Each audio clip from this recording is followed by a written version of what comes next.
G'day and welcome to the Off-Chain Podcast. Don here with you. Our guest today is Ryne Saxe, co-founder and CEO of Eco, a stablecoin liquidity layer for on-chain apps and protocols. A former physics researcher and lawyer, so you know it's going to be a really interesting chat. Ryne is passionate about the potential of stablecoins to bring people and money on-chain by dramatically improving UX and yields across chains. Eco's routes, accounts, and crowd liquidity products supercharge stablecoins with instant cross-chain sends, on-demand liquidity, and programmable one-click actions across chains. If you don't understand any of that, we will get to it. It's going to be a very interesting chat with Ryne. Let's dive in.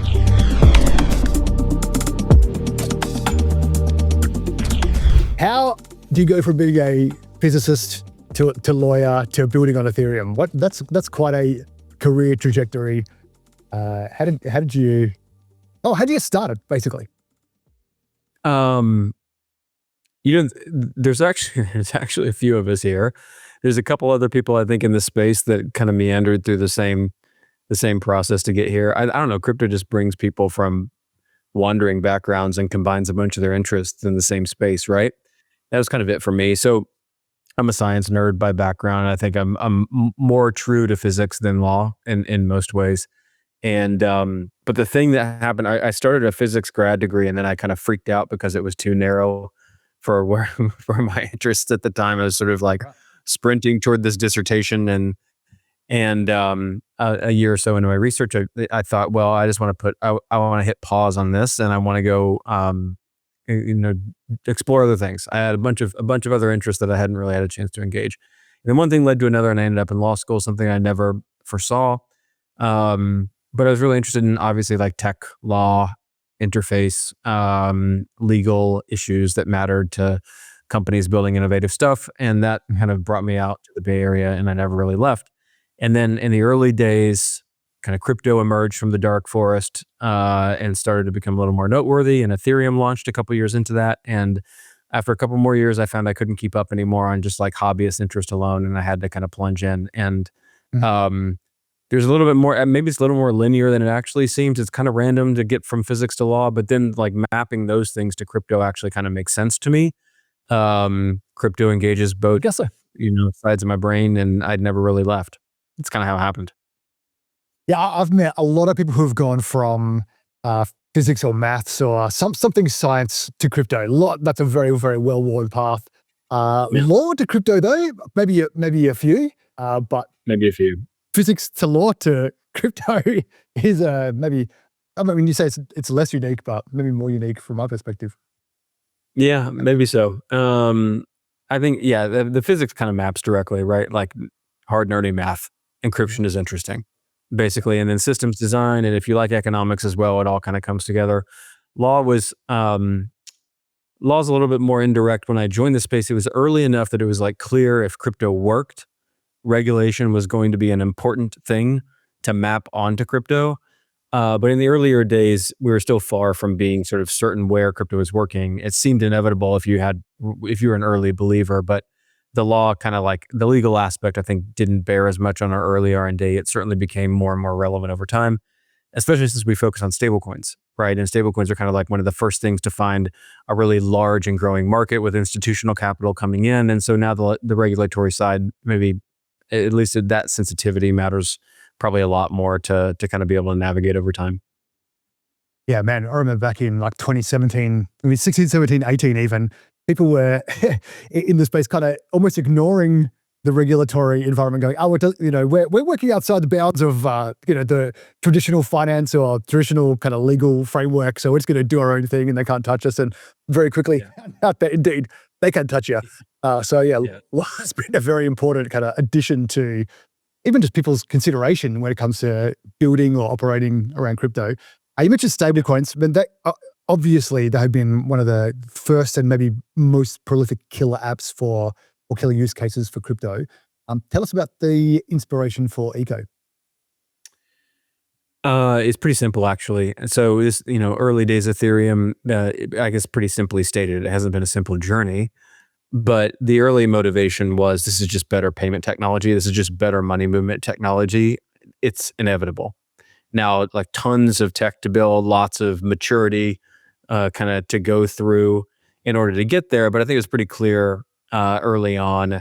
We were all kind of payment nerds, payment geeks from different angles. Myself, my co-founders, some early team members, we just looked at the state of existing payment technology in e-commerce, and as it sort of scaled or didn't scale well across new payment channels, and we were just like, crypto's just better than this. And it is going to be adopted and massively disrupted as a means of payment. And that is what's happening. And so it was a very practical, I think, like acknowledgement. And this is the earliest days of stablecoins. Right, all the stablecoins at that time were way too exotic. They were all like these sort of Bitcoin, Ethereum derived experiments, money experiments, and we had our own thoughts about those. And so I think we all started in probably too ambitious a place with what a stablecoin needed to be. The early versions of stables were built like for crypto degens by crypto degens, and I think we all kind of got a little more mainstream as we went. But what we were, even though maybe some of the early designs were not as accessible as they need to be, or didn't work in many cases, I think we were right about the fact that stablecoins are going to be the conduit for money to move on chain. Mm-hmm. If there was one thing we were right about, and we've kind of like been right about since the early days, it was that Bitcoin is super important. Bitcoin is world changing and life changing in many ways. But for many people, Bitcoin, really committing to it is kind of like jumping in the deep end of the pool, a cold pool.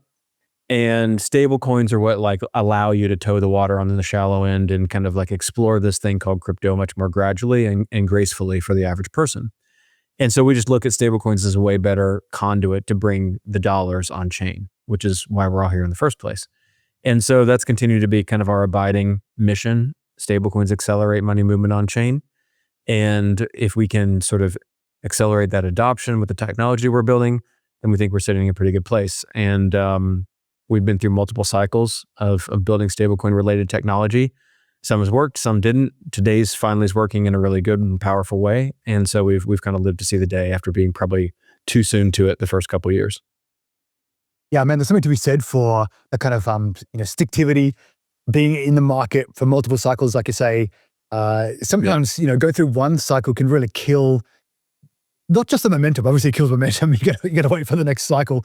But people, I remember again, or maybe back in 2018, 2019, when the bear came, people started saying, bears are for building, and the people who actually kept building started to actually see success in the next cycle, or if not in the next cycle, they started to understand maybe what success looked like, and then the next cycle, they kind of hit their strides.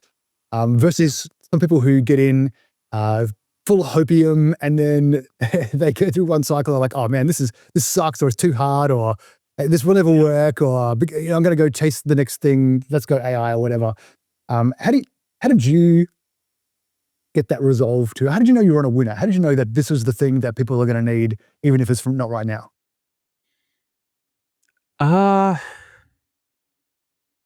Well, there was still the technical commitment, right? Like I think there was the early conviction that this is just better money movement technology held.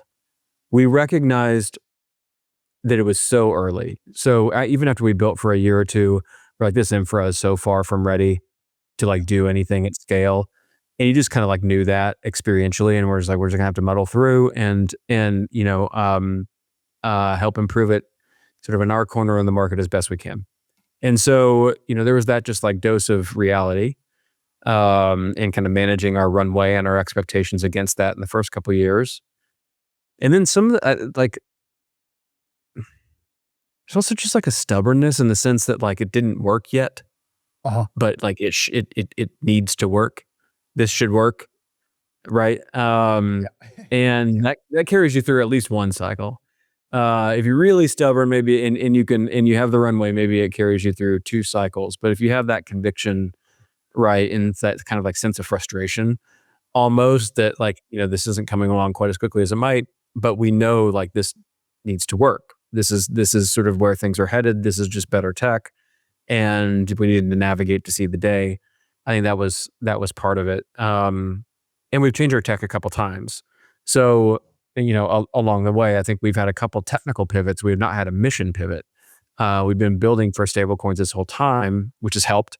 It's really helped actually keep, there's some sort of our high enough technical pieces that we had sort of were holding in our hands, we could start to kind of put them together the right way in the right place at the right time in this market.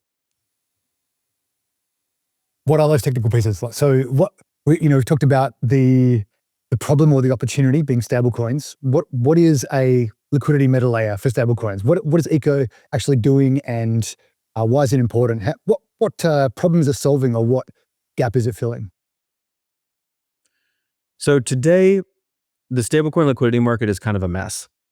And this technology is not going to scale to its full potential unless we fix this problem, because your dollar is not your dollar across different chains. Right. Your dollar is a different dollar between different protocols and different chains. And that is just not a consumable user experience for the average person or for the average institution. Certainly not.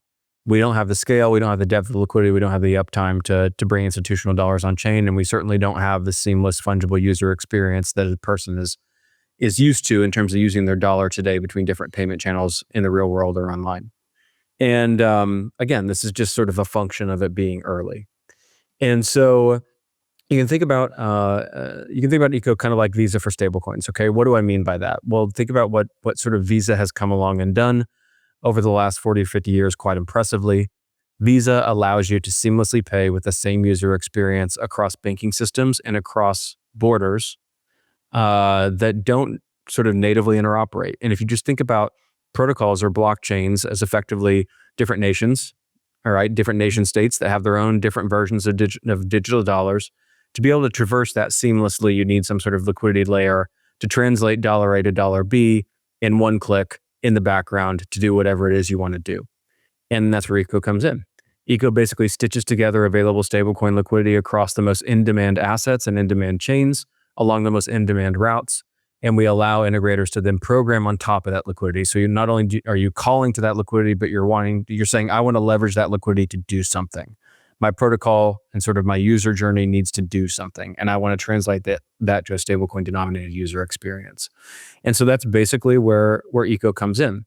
We aggregate this liquidity, we route it effectively, we abstract it away in sort of the complexity of that routing. We abstract away from the end user experience, and different protocols and different assets plug into our meta layer to effectively enable that for their customers. And so you can kind of think of us as analogous to kind of like this stablecoin Visa as the multi-stable, multi-chain environment proliferates, especially in this market cycle. So when you say before, that you're too early, is it too early because the customer base isn't there, or is it too early because something like what you are building or have built that didn't exist before? Like, are you the thing that you've been waiting for? What's the... Yeah. It was both. So, we have our roots kind of in 2017, 2018. We go back, that's like 3 crypto cycles, lifetime. In 2017, 2018, it was just Ethereum. So the multi-chain world was still a debate. Okay, right? Like Cosmos was coming along and a few other chains. Some that lived to see the day, some that didn't, but it was still a debate. Like, are we in a multi-chain world? Of course we are now. And stablecoins were like an interesting concept, but they weren't really proven. So you had to pitch those too. And again, this was pre-USDC for the most part in our earliest days. There was Tether, but Tether was kind of like mostly isolated to an exchange use case at the time. So it wasn't that familiar, even though it had scaled pretty well. It wasn't there were a lot of trusted either in the day. No, it really wasn't. And so there were those debates raging still, right? And so I think a lot of people that were trying to build stablecoins were trying to build algorithmic stablecoins for different kind of on-chain use cases. And that was maybe like a step ahead as well. And then Circle came along and said we can just build a treasury-backed stablecoin. And maybe if you start there, the boring thing is kind of the right thing. And so in those early days, I think the customer base wasn't there because it was all still really experimental, and also the tech wasn't there yet because we hadn't scaled well enough. And kind of our current problem statement had not become like deep enough until you have a bunch of stables that need to flow across chains to do different things like we have today. So I was going to ask, why did you build on Ethereum? But maybe you just answered because Ethereum was really all that there was. I remember maybe this time last year, I've been all in on, not all in, but a big Ethereum maxi for a very long time. And it seemed about a year ago, it seemed like maybe the writing was on the wall, and Ethereum was maybe not as innovative and too slow and too expensive, and Solana was significantly on the rise still, and L2s were really starting to, smash it and whatnot. But in the last couple of months, at least, Ethereum seems to be like, it really is flavor of the month once again. Yeah. Did you build an Ethereum because it was the one that was around when you started building, or is there any kind of ideological or philosophical anchor in Ethereum, or why are you still there? Well, we started there because it was the only programmable money platform at the time. And, I think I come from a crypto family tree that shares a lot with the Ethereum ethos, and with some people who contributed a lot to the early days of Ethereum. I believe in the sort of permissionless and open nature of it. It has made building so much more fun, so much more accessible, and so much more interesting, even though we were early days and the tech needed to mature quite a bit. Mm-hmm. And, most practically today, it's still where the dollar network effects are. Now, we are not sort of Ethereum exclusive. In fact, sort of we're running dollars, to Solana and soon a couple other chains in the background now on sort of private beta, and those will go out this fall. Right? We're just most interested in where are dollars flowing on chain, and we want to help them flow there better. But of course, to start with, most dollars are flowing within the Ethereum ecosystem, not only on mainnet, but among the L2s. And so that was a starting point, both because we'd been building there historically, but also because that's where the network effects are, and that's where the dollars we want to network are to begin with. But naturally, our roadmap will take us beyond Ethereum over time. I think that what will be a really, really interesting, and I'll be an extremely close observer to this over the next, year or 2 years. What do the institutions pick, right? How many institutions keep launching their own chains? How heated does the competition get among ecosystems? It's interesting. Some ecosystems have a very centralized kind of foundation entity that really drives a lot of BD. Other ecosystems like Ethereum traditionally don't. They have a strong foundation sort of voice to promote the ethos of the space, but that foundation is not necessarily leading the charge on sort of BD. And so we'll see how that competitive arena kind of breaks out. I do think you see a lot of institutions choosing Ethereum as the default because of its uptime and its traditional sort of battle-tested nature. Mm-hmm. And that benefits it. The network effects benefit it, but I think there's plenty of room for new entrants to come in and compete along other axes and optimizing for other types of dollar flows. And if those kind of pick up velocity and they become important, then we will be there to serve those flows as well. So I'm as interested an observer in this one as you are in asking the question. Our family tree is sort of starts with Ethereum, but I think the dollar flows will take us beyond Ethereum as well over the next several months. Yeah, for sure. So yeah, I guess that enables you to be quite agile then, especially when the whole goal is to help from a user experience perspective. People don't want to really think about, well, am I on the Solana network or am I on there's a certain subset of people who maybe like us, who are in crypto, who go, yeah, I want to know those details, and maybe I can find the most efficient ways forward. But then again, maybe not. And certainly from a general, the proverbial grandma user doesn't want to care about those kinds of things. They just want easy, like single click, or like Visa, you just tap your card these days, and wherever you are in the world, the vendor gets their money, comes out of your bank account or whatever. And it really is as simple as that. How do you do that with Eco? What does it look like? In particular, thinking about, roots and accounts enabling single click stable sends. Yep. How do they do that? So basically, the first product is bridging. The probably single digit number of stablecoins that are kind of most used, and the 12 to 15 blockchains that tend to be those destinations for those stablecoins. Okay, so we're not trying to get to every long tail stablecoin on every long tail chain, but we are trying to start by networking and optimizing the hell out of the execution for stablecoins to flow at size between those major assets and chains. So that's the first problem. We can't build anything on top of that until we network the dollars on the most important chains. Mm-hmm. And that's what Routes does. maybe for a slightly more technical audience here, for those that might be in it, these are intent-based routes. That means that there's sort of an order flow construct, right? This is not a native bridge where you're burning and then minting, or going through some other native construct. What you're doing and saying, I want to bridge my stable, is you're submitting an order effectively to a network order book, and somebody with capital on the other end that you would call a solver or a relayer as a term of art will fulfill that and will execute that transaction. And there's a lot of efficiency we can bring out of that cross-chain kind of intent-based order book construct if we're only worried about stablecoin liquidity in our system.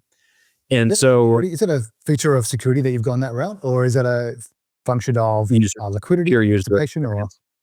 Pure user experience. It tends to be sort of nominally cheap and super fast if you have really good and sort of like really well executing solvers or relayers within your network. And we find that we can make our network hyper capital efficient, and we can diminish asset pricing risk because we only focus on stables. And that makes it easier also to recruit liquidity into our network, because there's a lot of excess stablecoin capacity kind of sitting out there underutilized in this disorganized market today. So that's routes. And then accounts is sort of something we layer on top of it. That's really kind of a scripting construct, a programmability framework on top of routes. What accounts allow an app developer or a chain ecosystem to do is enable a global stablecoin balance. So if I'm holding different stables on different chains that the eco network supports, we can aggregate those into some concept of spending power. That's cool. We can pull from different places at once if you're agnostic to just you holding your different dollars in different places.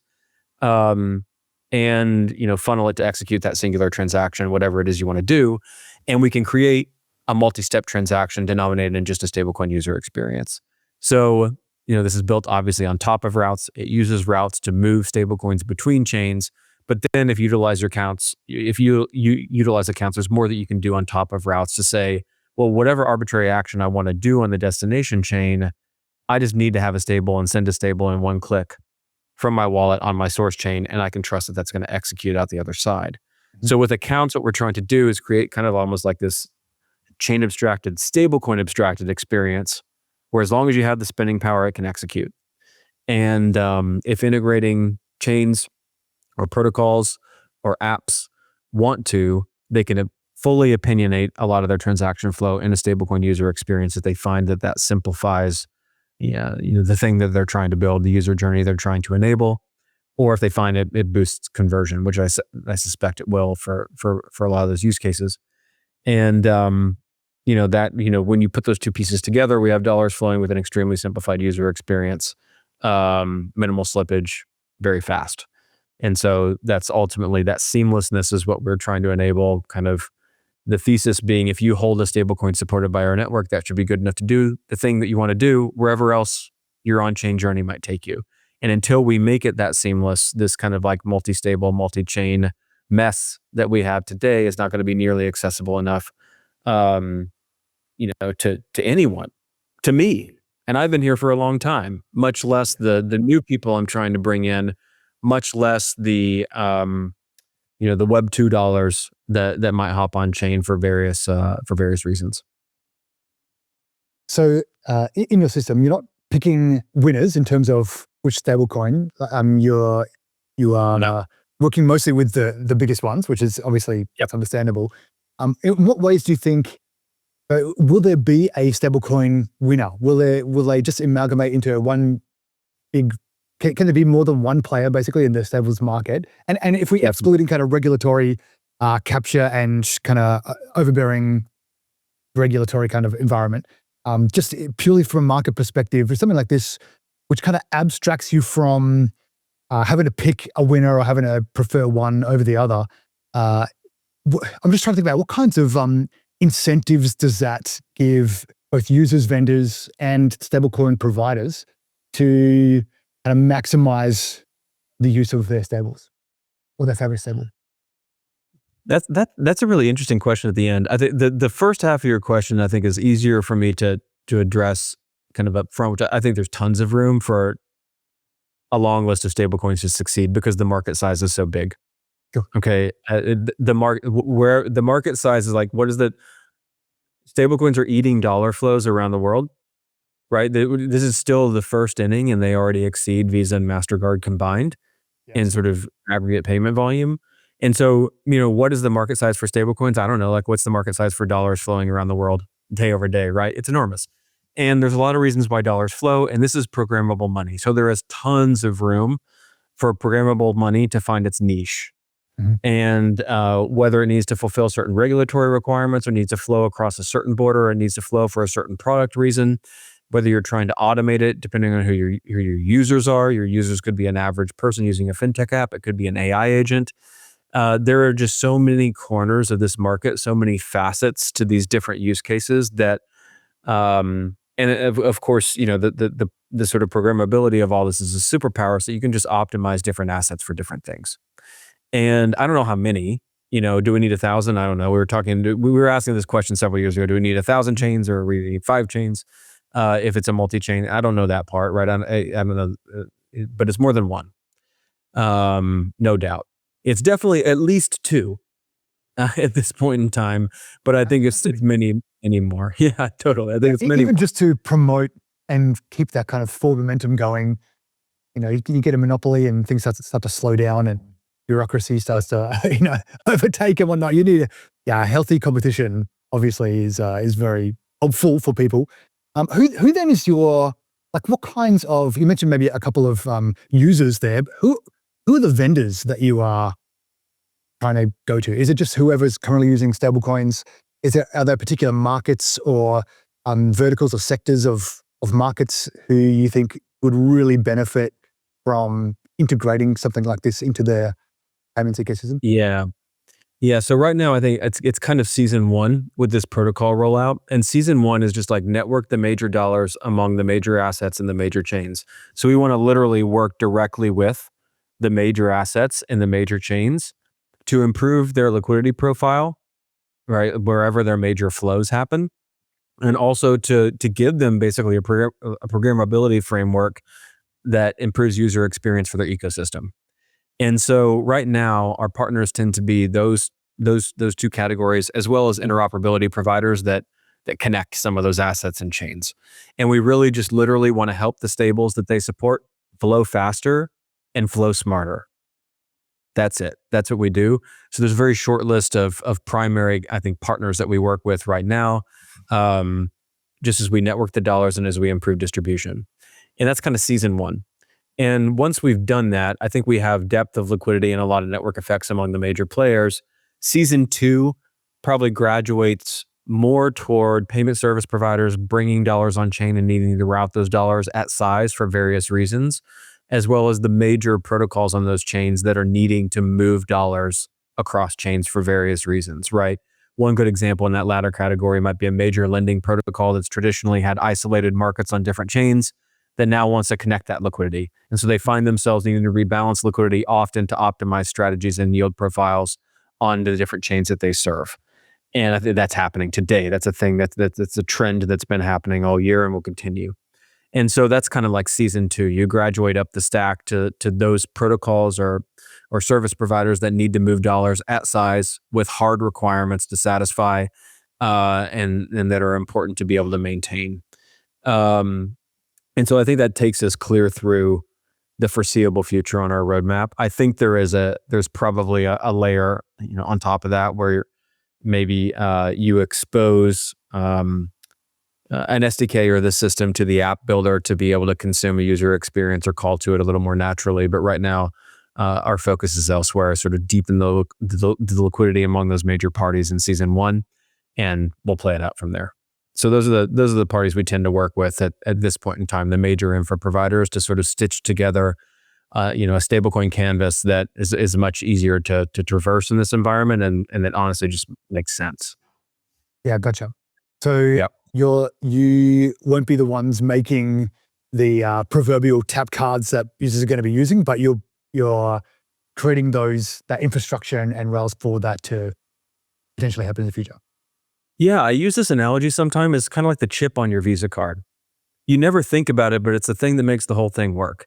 Yeah. And so, I think, some people aren't really aware of this, but none of us are customers of Visa.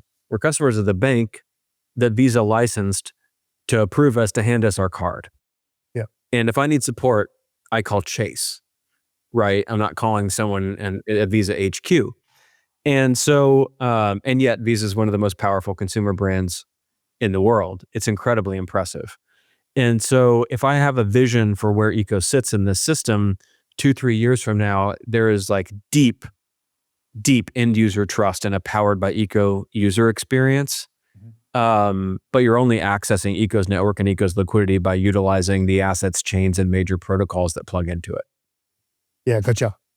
What about the in terms of the crowd liquidity? Where are those users, or you call them users? Where are the crowd liquidity providers coming into the picture?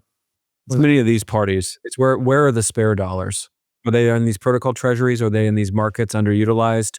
And then you can kind of go up the stack more towards season 3, like I talked about. Are they in end user wallets sitting there underutilized? What we want to do is we want to create an incentive layer for underutilized on-chain dollars to power flows that are in demand sort of across chains.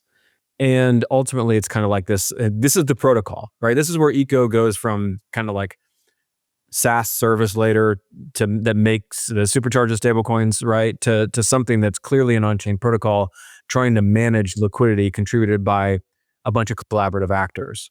The thesis being like this kind of like this liquidity for the people, by the people type of mentality, right? This is what we want. We don't want to have to run off-chain to institutional capital every time we need to do something at size across chains.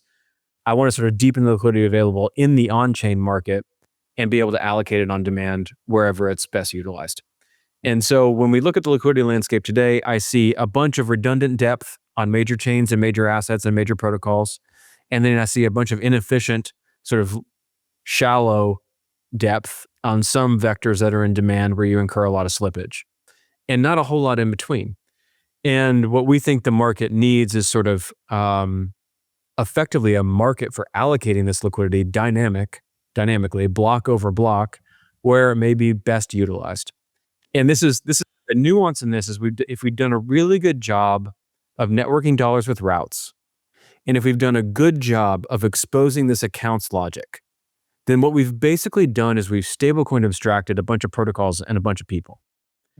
And so they have to care in a given block where they're holding their stable of choice, so long as they trust that the next block they need it, it's liquid for them with the same user experience. And so what we do is we come in with crowd liquidity on top of routes and accounts, and we say, well, we stablecoin abstracted all of these actors, and we want to incentivize them to then allocate their sort of money at rest to this construct until they next need it. And they're basically delegating to our network the ability to sort of aggregate and rebalance that capital across the cryptosphere where it's best utilized until the next moment that they need their dollars. And that's the crowd liquidity protocol. And ultimately, we think this incentive structure is really compelling, but also necessary to keep a lot of these dollars on chain, right? Back to the Visa analogy, Visa is this amazing thing because they basically got a bunch of competing actors to plug into the same platform. Yeah. And to govern the same set of rules so that everybody could have utility. And guess what? It grew everybody's available market by 100x. And we think a similar liquidity layer and similar routing solution would be just as powerful, if not more so, in this rapidly growing market that we call the stablecoin market today. And so, the question is, can we get this sort of incentive structure right among the partners we're already working with to allocate enough liquidity to just optimize the hell out of stablecoin execution across chains and grow the pie for everyone involved? How are you thinking about, all those incentives? I think that's going to be the key to making some of this work. You have all the technology sorted and working and amazing, but the incentives are out, then, you could have this really wonderful, it's a statue to great strategy and thinking, but without the actual usability. How did you, was this just an iterative process of trial and error? Is this a long consultation with a bunch of different players and partners that you can use? Is this just, well, if we tweak it from a game theory perspective, or if we just get the economics right, people will want to use it? How do you actually come to a land on those kinds of incentives so that this crowd liquidity protocol actually works? Well, it has to be iterative over time. Like, you're firmly in protocol land here because there's no way it's going to be perfect up front. So you have something to govern, right? Like, where there's imperfection, there's a thing to govern. And, You want it to be sort of perfectly secure. Obviously, you don't want it to be draining money. But as far as capital efficiency goes, the whole pursuit, the whole end game is like, make this the most efficient liquidity sort of protocol that exists for stablecoins, right? Make it the biggest kind of stablecoin solver on chain, so to speak. And so there's no way that it's perfect in V1, but it needs a token and it needs governance. And what the token basically needs to do is it needs to incentivize those people sort of supplying order flow and the people sort of supplying liquidity, and ensure that they're rewarded for good execution. Simply put, it's effectively kind of an order book construct where, you're matching order flow with really, really good execution, and you're allowing people to be hyper capital efficient as they participate, and you're rewarding them accordingly. And so you need an emissions construct that kind of like scales to the capacity of the network and scales according to the ability of the people contributing to the network to execute transactions well. And you need to sort of reduce their overhead with the capital requirements that you impose upon them to participate. And, we have a number of kind of parameters that we think are kind of like well set to tee that up in the early days. Obviously you start, less is more to begin with, I think, and you grow from there, and you turn it over to sort of a collaborative governance construct among the members of the system that gradually make it more efficient as it scales up. And I think in the early days, the best thing you can do is get distribution right to show that you're consuming order flow and matching it with capacity. That's it. That's the whole game to begin with. And that's why we started with routes. Just grow volume and show that you're efficient in matching those two forces, and show that leads to a superior UX, right? You need to be able to demonstrate that both in benchmark data as well as the way a protocol that plugs into our network feels. And then there's this sort of qualitative incentive that people start to line up behind, where they believe eco really is supercharging the stablecoin user experience. And, if you can't beat them, join them. As far as I look at my competitors that are plugging into this network, and they're realizing higher conversion with deeper kind of liquidity to tap by virtue of being a part of it. And so I think that kind of distribution challenge to prove the concept is where we have been for the last 6 months. And that's what we're kind of proving out in real time. And then we figure out the incentive structure as we go and as more people pile in. Are you utilizing artificial intelligence in any kind of way? Obviously, if you go back to 2017, 18, that was kind of, maybe one day AI is going to be a reality. And then 2025, AI is being integrated all over the place. Is this also something that's going to be changed in any kind of way by AI? Or is that kind of just more of a bolt-on or kind of orthogonal to what you're doing? No. I think it's very relevant. So, this agentic wallet space that everyone's screaming about, we don't really know what it means yet, right? It's the latest thing the latest trend that we don't really know how it's going to play out in crypto, but everyone's talking about it. There is like something will happen there. Like, I think a lot of these cross-chain flows, this cross-chain calibration, this liquidity rebalancing is going to be highly, highly automated 1 year from now. Maybe less. I have not yet seen, I think, a really good interface for agentic wallets to use. I've seen a lot of agentic wallet demos, but I've not yet seen a protocol that an agentic wallet can easily tap into to execute. I do think that we're working a bit on that type of interface with a couple partners right now, so that they can automate the flows that right now, they have some scripting, but they got to maintain that scripting with devs in their shop. And they know that sort of an agent-based workflow, if it's secure, is just sort of way higher frequency and way more efficient, way higher performing. And so if we can expose a really good interface for them to be able to program their liquidity flows across our network, utilizing our liquidity, and that's something that's really interesting for them and might give them some edge in a highly competitive kind of yield optimization market, for example. So, that's something we're actually piloting right now. We have an internal concept, Alpha Leak, codenamed Sauce, right? That's what we call it internally right now, that we're sort of doing some of this work with. I think it'll emerge from the eco portfolio within the next 4 to 6 months, sooner in some kind of POC state, but full prod, probably more toward the end of the year. And we're just going to see how that market develops in the meantime. I've honestly found that market a little bit difficult to pitch into and a little bit difficult to navigate because it's very noisy right now. Sure. And I think the use case is valid. I think some of the dust needs to settle, and someone needs to figure out a really, really good framework for enabling these types of wallets to plug in and to transact kind of autonomously. But we'll get there. I think we just need to kind of muddle through this very noisy period, pick the right partners, build a really good interface for them, and prove it out from there. I think it's very important for us, to be honest.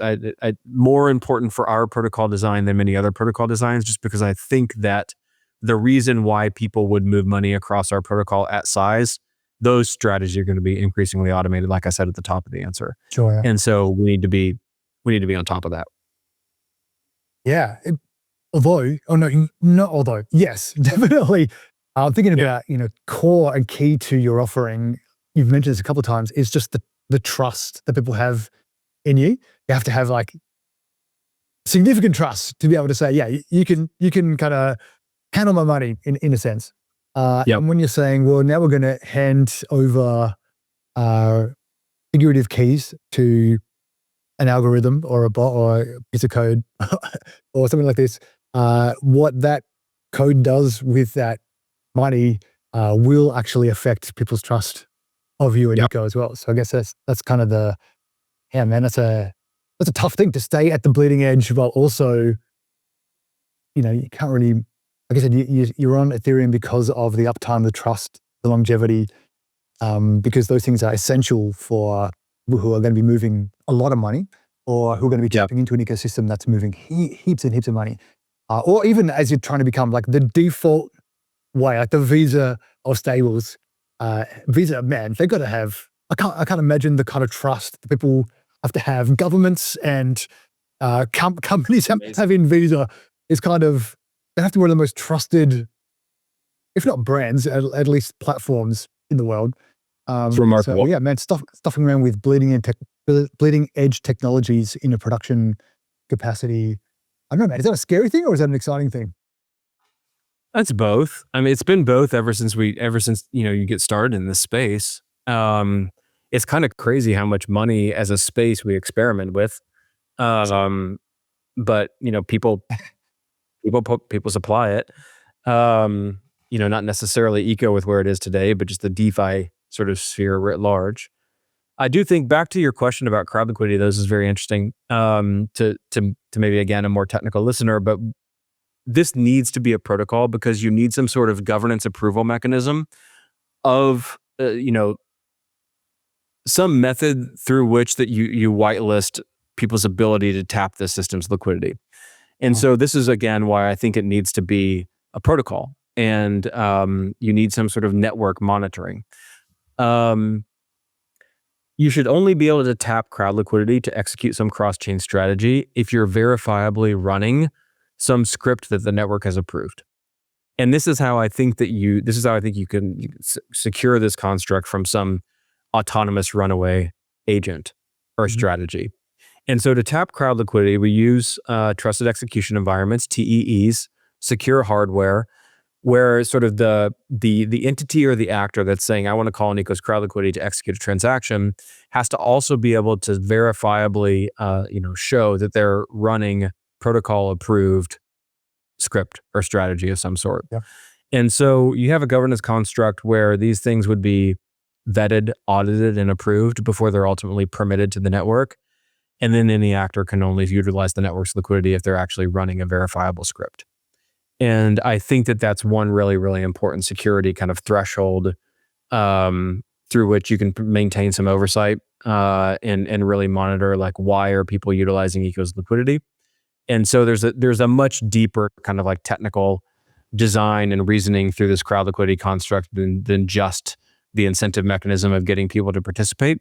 And it's a nice meme, crowd liquidity, but there's some really deep tech that's going on there that protects the network and ensures that whenever the network's liquidity is tapped, it's for a profitable reason and sort of by a verified program, so to speak.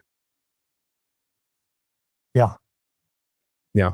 Yeah, man. Yeah, again, that's super important on so many of those levels to make sure that because on the one hand, you want to become prolific, right? You want many people to be using it, and but at the same time, it has to be incredibly locked down. So growing and expanding and also very locked down at the same time. Yeah, that's a good challenge, man. It's a really key challenge.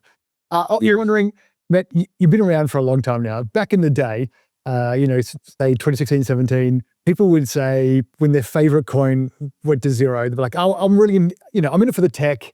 I'm in it for the decentralization. I'm in it for, we fast forward to today, people are more happy to say, oh, I'm really in it for the money. But there's still at least a little bit of a thread of decentralization or, distributed technologies is kind of philosophically still there. What do you think about the more we seem to integrate with TradFi, are we selling out the ethos of crypto and decentralization? Or do you consider that what you're doing is kind of parallel a Visa in the crypto sphere? Or is this actually a global solution, Web 2, Web 3? Actually, it's just a better solution. And how we're selling out our decentralized soul to do so? No, it's just better. We will admit a bunch of people into this space that don't necessarily share that early maximalism, but it's just the same thing happened on the internet. And there are a bunch of positives and a bunch of negatives that eventually came with that. Right. And so, hopefully with kind of like this sort of more open incentive experimentation that this technology provides, we can guard against, whatever the analog is to kind of like creating the giant billboard that we created with the internet over time, right? Hopefully we were able to protect the ethos of the early system. But there's so much optionality in where you move your money with crypto and what chain you utilize and what asset you utilize and what protocol you utilize. And a bunch of the TradFi parties are going to launch their own chains and maybe use them, maybe you don't, but you have choice. You have some network choice that you don't have in using the internet today. And I think that's going to persist. I think a lot of the tribalism is going to be ingrained and is going to be able to survive for a long time. And a lot of the dollar network effects line up behind that. It's going to be, difficult to loosen a lot of those up over time. Not impossible, but just a little bit difficult. And so I think it's fine. I think it's inevitable and I think it's fine. And it's just a better technology. And a lot of different types of actors have their own ways of utilizing it and their own reasons to believe that it's better. And that's good because at the end of the day, it just brings money on chain. And I think that that's a better forum for money for the most part, I think. And so I'm a little bit, I don't really kind of get up in arms about that. If you want to protect the early ethos of things, there's still a lot you can do. There's still a lot you can build. There's still a lot of protocols that you can use. Your voice is probably not as loud as it was in 2016 or 2017, but I don't think that we should be surprised by that. Yeah. Yeah, man. Yeah. Do you think that just focusing on building a better product, regardless of that decentralization, philosophical undergirding, is a stepping stone then to some sort of decentralized future? Or do you think that decentralization was great because it helped us get to a better kind of technology, a better offering, better money, better finance system, and that's actually the good goal rather than some utopian decentralized future? Or is this a stepping stone to that? Or should we just not care about that much anymore? I think that, again, the arc is probably similar to the internet, which is very, very decentralized. I'm just barely old enough to remember firsthand. It was really decentralized in the early days, and most of the fun things were decentralized things. Yeah.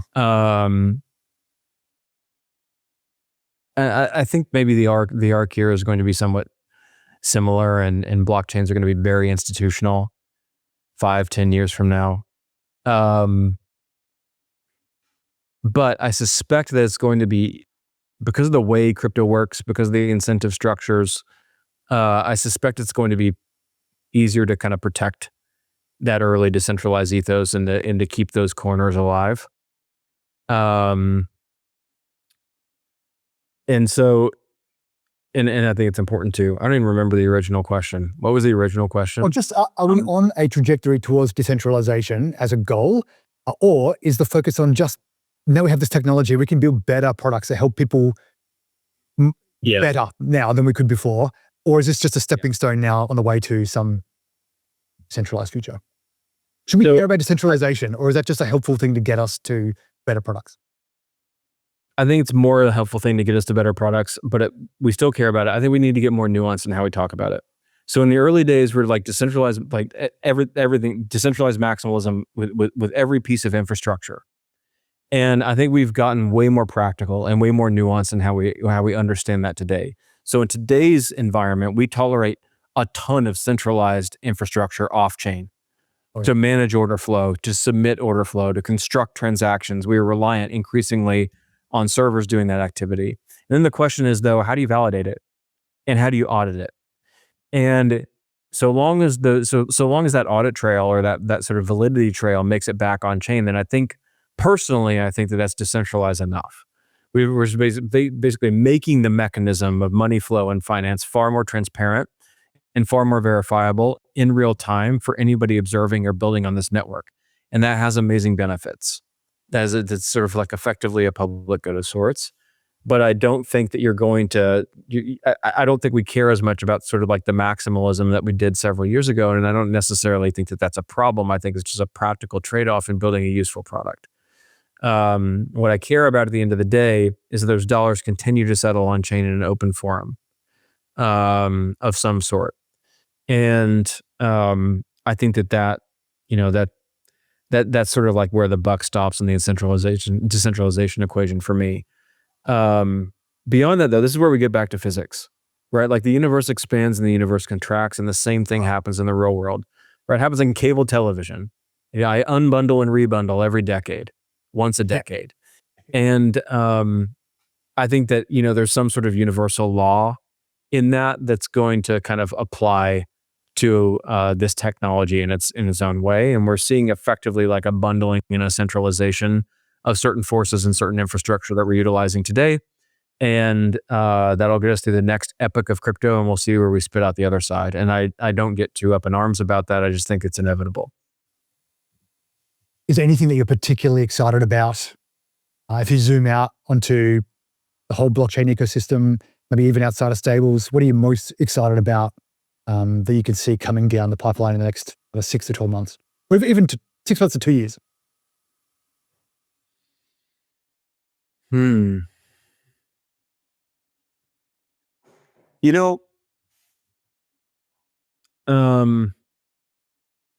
Something's going to surprise us. Like the pieces are there for us to have our Netscape moment. Right. And I've been saying this for like 5 or 6 years. Okay. I'm gonna claim a little bit of credit on just like waiting on this to happen. Cause again, I'm old enough to have remembered the Netscape moment. I'm to remember the leap from DOS to a cursor on the internet. And there are a couple steps in between there, but you get the point. So we have the pieces, and stablecoins are great because like there's this inevitability of like just bringing dollars on chain and improving existing dollar flows, and that's valuable. But something's going to surprise us. Mm-hmm. Some new type of application with this kind of like experimental alchemy that you can run with tokens and incentives and the way we program money movement across chains is going to surprise us. And I hope that we're within the window. And so it's kind of a half answer to your question, because of course I have no idea what it is. Sure. And I hope that it needs eco.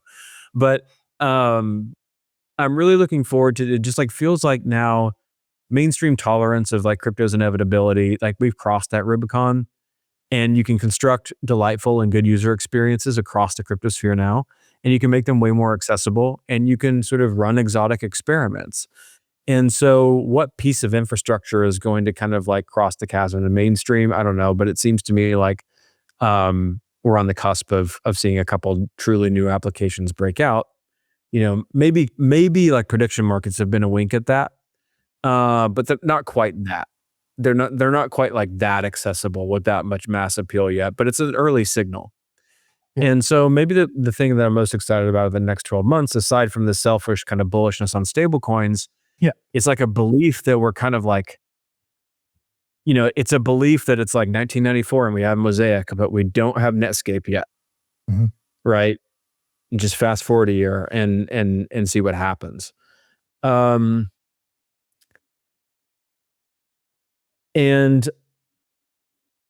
I hope that it also spurs quite a bit of innovation in the wallet space. I don't know exactly what I mean by that. All I know is that most of the wallets have been built for crypto people. Of course, Privy has come along and some others that to do embedded wallets within applications. Mhm. And now kind of Coinbase is refactoring, their app and refactoring the base app and doing some interesting things there. I sense that there is a lot of experimentation that will be fruitful over the next 12 months in the wallet space to get the average person kind of interacting with a lot of the things happening here. And that, download wallet A, B, or C is not going to necessarily be the first step in the user journey to crypto anymore. Yeah. So there's a couple of things I'm really interested about. It's a really big barrier and we tolerate it, but I think we've pretty much saturated the market of us people that are willing to tolerate it. Yeah. And so I look for something like new there, like kind of like Venmo felt new in 2012 or whatever it was. As simple as it was, it felt a little bit, this is a new way for me to kind of like leverage my money, for me to utilize it. It has some utility for me. I would hope that there's some sort of like wallet breakout over the next 12 months that sort of feels similarly new, including to us crypto people who have been here for a while. I don't know. Those are high level statements. It just feels like we're at the point where we're like holding the pieces to see some really new and exciting stuff that brings people on chain. Yeah. Sounds like the thing you're identifying is the maturing or the maturity of the whole ecosystem, Yeah. I feel like, in that it's primed for these kinds of things, like what you're building, like actually helpful wallet that anyone can use. Isn't a daunting task to download and try to, get your keys sorted out and that kind of stuff. It's kind of a weird answer. I'm kind of like bearish on my own answer to this question for you because we've been saying this forever, right? Like whenever like the market is good, the answer is like, oh, I'm excited for mainstream adoption. And I'm not really saying that. All I know is I sense that we are holding the pieces to see a couple real breakouts that we don't necessarily expect. Mhm. And that is super interesting to me. And I hope that they need stables and they use stables and that we can serve the stables. But even if we have nothing to do with the equation of their success, I just suspect that if this market hangs on, we're going to see one or two breakouts. And, I think like Pump's launch, I think the sort of like poly market success over the last several months are kind of early signals that new stuff is possible. Mhm. And I'm here for it. So those are probably the things that I'm kind of like most excited about and kind of outside our immediate corner of the market, which is just ripping and growing exponentially. And we just need to try to keep up with. That's probably what I would say.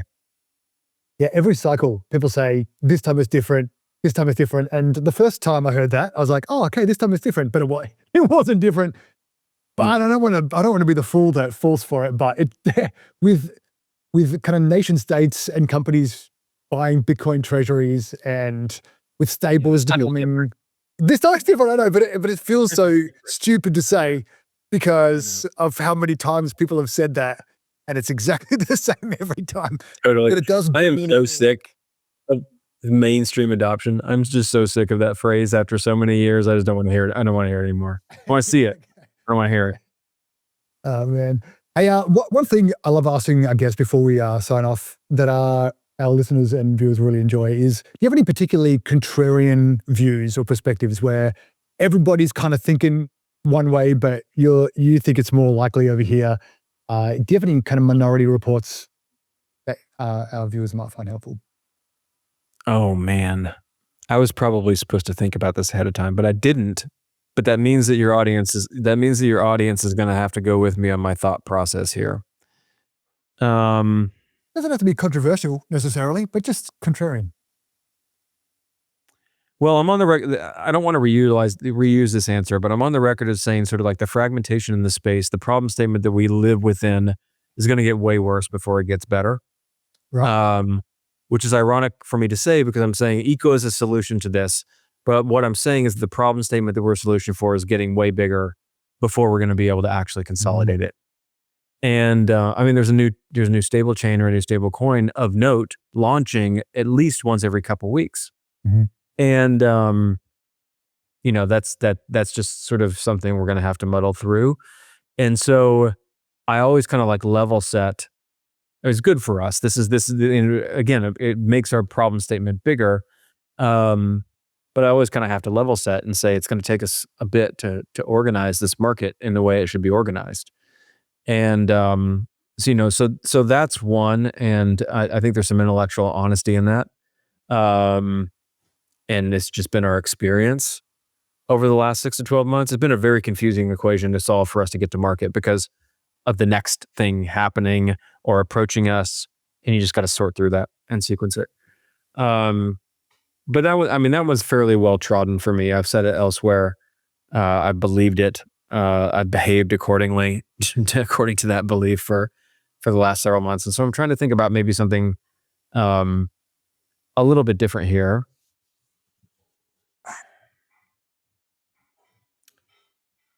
And I already kind of like shaded toward a couple things. One is the agentic sort of commerce stuff is a little bit too soon. It is inevitable, but it's just a little bit too soon. Yeah. Usually when I think about usually where I tend to be contrarian in crypto, this is what I'm kind of like thinking out loud about right now, is like the thing that drives me nuts in crypto is like we take the like meme of the moment and we beat it to death until it means nothing anymore. Yeah. And every cycle has like the one or two things, and everyone latches on. And then, the 400th time I hear it said, I'm just like, doesn't mean anything anymore. Can anyone define this term? And lately, for me, that has been the term PayFi. So there's this meme floating around like PayFi, and no one can define it. I get what we mean. Like people are going to like payment flows are going to come on chain. We're going to be able to do different things to route them and to program them, and they're probably going to utilize stablecoins. But as far as like what that ecosystem looks like and like why, like the sort of like what PayFi means insofar as like bringing this sort of like dollar flows on chain and what we mean by that term, I have no idea. And I consider myself a stablecoin and somewhat of a payment expert, but I don't know what people mean when they say that. Yeah. And so I would say that in spite of being bullish on stables, I am bearish on PayFi until somebody defines it in a way that I think like lends some structure to that part of the market. And this is really interesting. Like the founder of Airwallex is like very vocal. Like it is inevitable that Airwallex, they are going to, Stripe is ahead of them on using stablecoins. They're going to use stablecoins too. But he's always like, give me my use case. And he knows what the tech means for them. Like he knows that. There are people already working on it within that company. But it is not like a hair on fire thing today. Mm-hmm. That they're not already they have more important problems to solve within their payment flows, their treasury flows, et cetera. And I think that is evidence that we're frothing up this term called PayFi within crypto, and we don't really know what it means yet. And the need is not so imminent that it's going to be sort of worth its salt as something to latch onto. Anyway, that's maybe not my most contrarian thing, but it's like it maybe like a little bit contrarian, and so like I said, I just like have to think about like what term annoys me right now that people are sort of like amplifying but not defining, and that's the one. Yeah, man. Even the trend of that happening, it kills crypto cycles. And even the NFT cycle, man, it was so hyped up that people just stopped developing the cool and useful part of NFTs because the meme became so wild. So yeah, man, I really like that. I don't know. I hope that plays well when you go live. Because that was total bonus content. It was totally off the cuff. I think with chain abstraction and interoperability and some of those terms have been that for me over the last year or two. Yeah. You're building something in that technical space, and then enough people start using the term that it's meaningless, and you have to actually counter position against it where you used to be right in the middle of it. Yeah. And I sense that happening for us with PayFi because we're sort of like there's a lot of inbound related to that, but I don't yet know kind of what people mean by it and whether it's going to be valuable in the immediate market. So that's what I'll run with, and hopefully everybody listening appreciates the sort of raw, off the cuff nature of that thought process that I just put out there live. Oh, good on you. Well, Matt, again, thank you for joining us today. Really appreciate it. If people want to find you online or hear more from you online, where can they find you? Oh, we're so easy to find online. We're eco.com, or we're at eco on Twitter. And I'm just personally my first and last name on Twitter at Ryne Saxe.